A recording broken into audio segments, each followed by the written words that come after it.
Hi, this is Hoop's diagnose of a noise in the front of a 2003 Escape. Only really when you turn the wheel slightly to the left, you hear kind of like a grinding, a little bit of noise, but not too bad. And it's due to the fact that this thing has got 190,000. I'm assuming that it's going to be a wheel bearing, because these are sealed bearings with no oil in them, and it's probably about due. So we're going to take this apart. Hi, I'm Hoop. Now, what we're going to do is go outside and I'll show you what we got. Well, we got the tire off. Got these two bolts that hold the caliper on back here off. And you take your little screwdriver in here and just kind of pry them shoes back all the way so it compresses the piston. Get your caliper out the way. And then we'll get down to the axle nut here, which is 1.25 inches. You're going to need a brake bar. Get on there and break that loose. And your tie rod in, hit it here on the side to bust it loose. Don't hit it on the threads. Okay, let's take a break here. I'll be right back. Now we got these two strut mount bolts that's got to come off. Lower ball joint bolt. And you're going to have to reposition the jack because this is all going to be loose, so you're going to have to go back with another jack back here, because this jack is no longer going to be able to support it. It's going to have to drop down. And then we're going to hook up a puller to pull this axle out. Okay. Now we got this bolt here you got to take for the lower ball joint. Now I already got these bolts out. Two bolts here that goes to the upper strut. And then of course you got your axle nut, which is about 1 1/16 inches. And then you got your tie rod end here, which ain't no big deal. When you hit it, to loosen it, hit it here on the side. Don't hit there and wreck the threads. Hit it here on the side. And then once you get it all tore apart, we'll get back with you on what to do. Now this is basically what it looks like all apart. Got your half shaft just here hanging. Lower ball joint. One nut takes that off. Two bolts there. And of course your tie rod in. Got a jack here. And a jack here. And put your tire underneath there just in case something does go wrong with a jack. You got your caliper tied up here. That's it.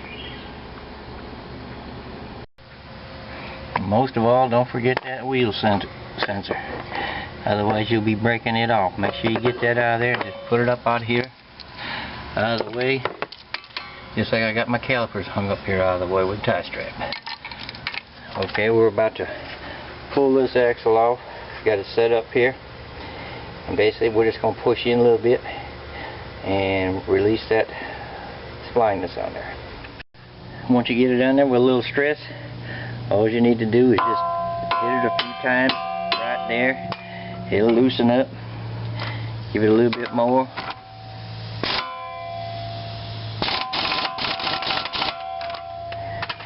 And real shortly, that thing will be off. Well, we got the hub on the ground. There's 6.5 shaft. Everything kind of just hanging there. Now the next best is to actually get these bearings out of here. And there's the bearing we got to change. Well, let me get set up and I'll get back with you. Now what I did was just set this up here and put this 1.25 inch socket. It fits in that hole real good. Hit right here, which normally comes through that hole. And you notice the bearings all fell apart. But I hit right there. Give it a good sharp blow, about 2 or 3 times, and it was out of there. Okay, now let's get the rest of it out. Now when I got this in the vise here, I got this device here trying to grab that edge of that race there because it ain't much room there. And so if I'm squeezing that in and pushing this out, this is just a spacer in here to push on this axle. That's all you need. But I got my clamp here. I got to press that race off of there and then we'll be done with the axle part of it. Let's see if it'll work. As you can see, it's actually got a gap right there now where that tool is, and it's actually starting to gap. So this tool is starting to pull that off. Just keep turning a little bit, beating it a little bit, and come easy slow. Now what we got here is the new bearing has already been pressed in. This is the old one. Now it is a very tight fit, but you can use your old bearing. See, it's kind of busted up here, but you can use your old bearing to drive this new one that's already all the way down. But this thing will sit just enough in that lip to where you can pound this in, hitting it here, you know, going around the edge, each edge, until that bearing goes all the way in the depth of this right here. And that's your hub right there. And that's half the battle, because now we got to get that bearing on this one.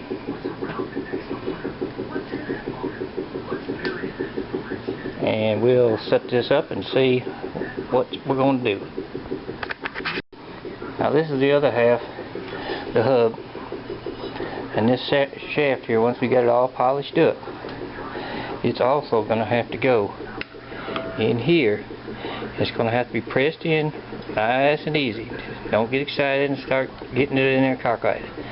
I'm going to find something now to set this up, and I'm going to get back with you. Hold on now.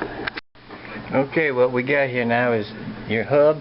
We've already got it tore apart in two pieces because this bearing is going to be down in here. And now this is the new bearing. It's already been pressed in with the old bearing. Cleaned up the hole real nice, and then start pounding 1, 2, 3, and 4, just easy at a time until it goes all the way down in there. It's a tight fit. It's a tight fit. And now what we got to do is get the axle part into this one, and it's also going to have to press in, but I'm going to have to find this little setup here, and I'm going to get back with you. Now hold on now. Now another thing you can't forget is your snap ring. Now that snap ring is going to go right in here before you press this on. So don't forget to put your snap ring on there, because then you're going to have a mess on your hands trying to get them all back apart. So that's what we're up against right now. We're going to put this snap ring in. Now what I'm going to try and do, I already lubed up this hole with a little Vaseline, but this is going to have to go on here just like that.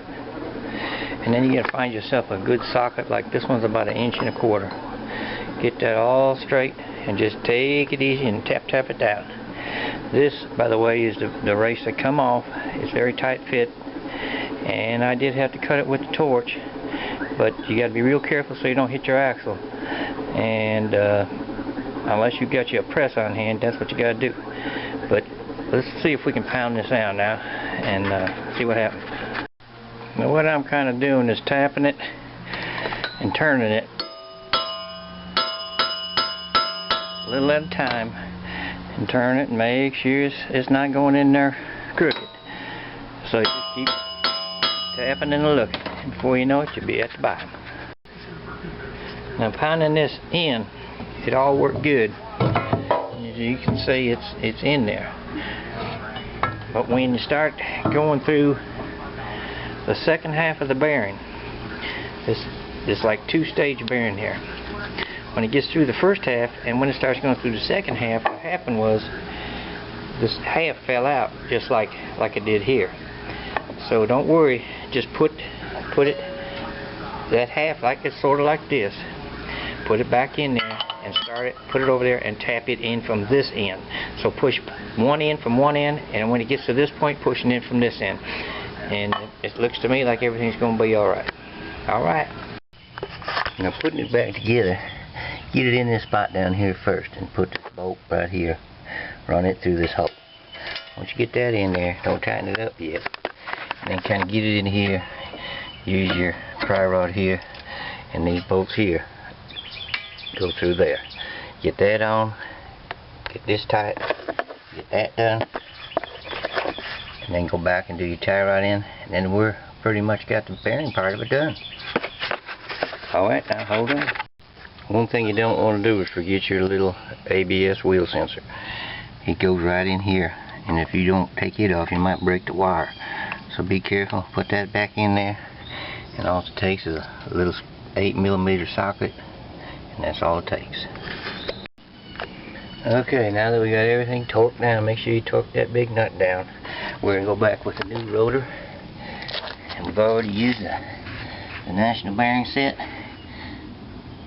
and then we're going to use the brake best linings, which is the least expensive, because I don't like that high metallic ones that get too noisy.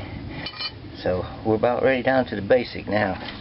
As far as putting this down, you notice I repositioned my jack here, then I'm going to take that jack out there, otherwise I won't be able to get the tire on. And you notice we tied this rotor up here just to keep it out of the way and keep it from hanging on that cord right there, that brake line. So I'm going to put the rotor on and cut the strap and mount it up right there. Hold down now. Take your setup like this, C-clamp. Use your old shoe right here.